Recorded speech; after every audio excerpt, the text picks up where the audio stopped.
Hello everybody, I am Chondra Rankin with Coffee with Chondra, coming out of the Heartland.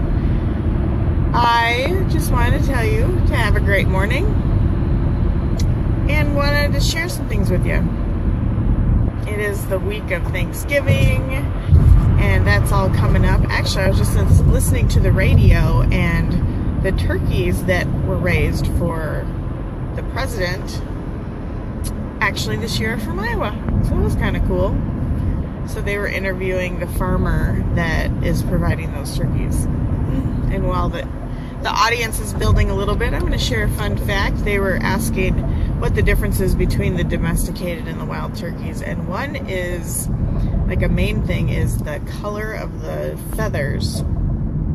Wild turkeys have darker feathers, and that sometimes makes the meat look like it has some dark spots on it, and it really isn't a problem, but it makes it look like blemishes. So domesticated turkeys have been bred through the generations, so they have white feathers. A little turkey fact for the day. I don't know if you're having turkey or ham, or if you're a vegan for Thanksgiving. But anyway, I started a little bit later than I was going to today because I want to be able to be stopped and parked so I can read some things, but I thought I'd start a little bit before I got to that point because I'm running a little bit late. That's why. So anyway, I titled this morning, The Good, the Bad, and the Ugly. What does that make you think of? Immediately, it comes to mind the Clint Eastwood film, The Good, the Bad, and the Ugly. It's a classic. If you haven't seen it, go see it. You have a long holiday vacation, or not vacation necessarily, but a holiday weekend coming along. Immediately when I hear that, I think of the... Does anybody else think of that? I think of that every time I hear that whistle noise. So, makes you think of the old West. But that isn't what I'm talking about today. I'm not talking about an old movie, although it's of the same title. The Good, the Bad, and the Ugly. It's about being self-aware.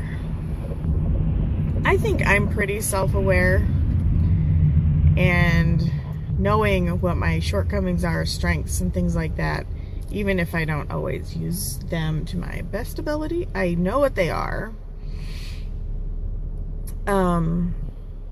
And I know a lot of my shortcomings. I do. I don't want to shout them out to the mountaintops necessarily. And, you know, people that are around me know me pretty well too, and know my shortcomings. I'm sure Rebecca knows some of my shortcomings. Hey, Rebecca!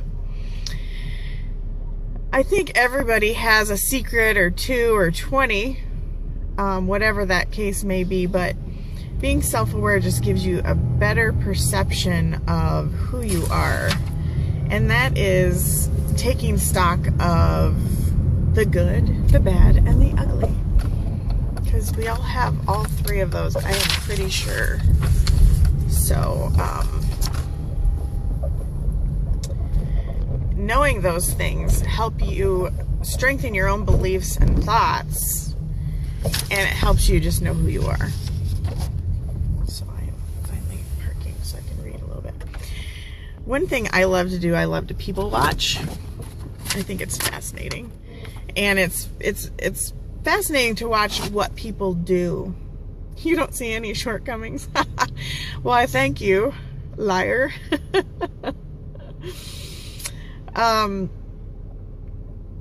So it's really interesting to me to watch how people work through different circumstances and how they interact with other people and things like that. I've brought up this book before, and I probably will bring it up again. It's called The Holy Man, and it is interesting to me because it has so many types of people in it. And there is there's a chapter called The Famous Man. So in this book, and I'll just do a really quick synopsis, there is a holy man, and it's not a particularly religious book, but he basically lives in a hermitage on a mountaintop. And there's no really quick way of getting it. You have to go up the side of the mountain to go visit him. You might be there weeks, you might be there months. And if you don't get there before it closes for the winter, you have to come back the next season. So, it's a real people find out more about themselves than they really find out about from the holy man in taking that journey. So the particular one that I wanted to mention, each chapter is about a type of person or people, or I had read previously the chapter on the angry man. This is about the famous man. And he didn't go personally to go see the holy man to begin with. He sent his liaison because he was way too important to spend his own time doing it. And that is not allowed. You have to go yourself.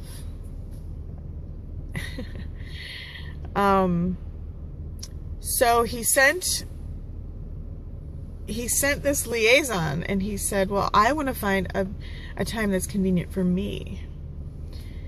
It doesn't really work that way. So he was just, all about himself, and he was saying, don't they know who I am? He was a famous movie star or something. And in the land of the bright lights and tabloids, it might matter who you are, but in this modest home atop the mountaintop, no, it didn't matter. Don't they know who I am? If they knew who you were, they didn't care. Because you're not better than one person or the next. So there is no social hierarchy on this mountain. It's just everyone going up, trying to become a little more self-aware, basically. He had a strong ego, but he wanted a stronger ego. But paradoxically, once you get rid of your ego, or you gain a stronger ego, you could actually get rid of it. Ego just means self. And there's so much out there about self. And is it even possible to slough off your ego like they were talking about? Because your ego, is it separated from your being? Can you do that? It would be really rare to live without any sort of ego. But we should really try to reduce that. Reduce the ego and thinking of yourself. And that's what brings you closer to spiritual development. That's what brings you closer to helping others. Ego, an inflated ego especially, is a false sense of self. That's what we don't want. So be self-aware. Know the good, the bad, and the ugly. We all have it. We all have all three. If somebody is complaining about you, well, you always do this, or, somebody's criticizing you, maybe instead of getting defensive, take stock of, take a step back. Do I really do that? Maybe it is something I need to work on. And it just gives you a different perspective of how to deal with those comments. Do you immediately contradict? Well, no, I don't do that. You probably are doing it if that is your response. So think about the fact that you need to be coachable to learn. You need to be coachable to learn. I don't care if you're already a teacher, but that is a fact. No one is more vulnerable than the person that lacks self-awareness. Good morning, Colin. I love this quote by Jim Rohn. It is a great quote. Don't wish it were easier. Wish you were better. I'm going to repeat it. Don't wish it were easier. Wish you were better. Bringing yourself to the table and bettering yourself and knowing who you are can bring you a multitude of benefits. You'll be better at personal relationships, work relationships, every area of your life, and conflict resolution. Every part of your life will improve, so you need to take time in becoming more self-aware. And I'm going to do a separate live on exactly how to do that, but I just want to talk about being self-aware on this particular one. So create a better you every day. Practice self-awareness. If somebody says something to you, don't just, I'm not like that, I don't do that. Take a step back and see, am I doing that? Be self-aware. step back, and evaluate yourself in the present moment. That's the best time to do it, when it's actually happening. Look in the mirror. The next time you're by a mirror today, go look in the mirror. Do you like what you see? Don't look at who you once were. Don't look at who you want to be. See who you are in the present moment. Do you like that person? See who you are. I know that can be scary. That's vulnerable, being vulnerable, but you're just being vulnerable to yourself, first of all. But sometimes that can be the most difficult step. That's the first step you have to take, though. Life is truly not about finding yourself, it's about creating yourself. So being self-aware, you have all of that foundation to be able to create the person you really want to be.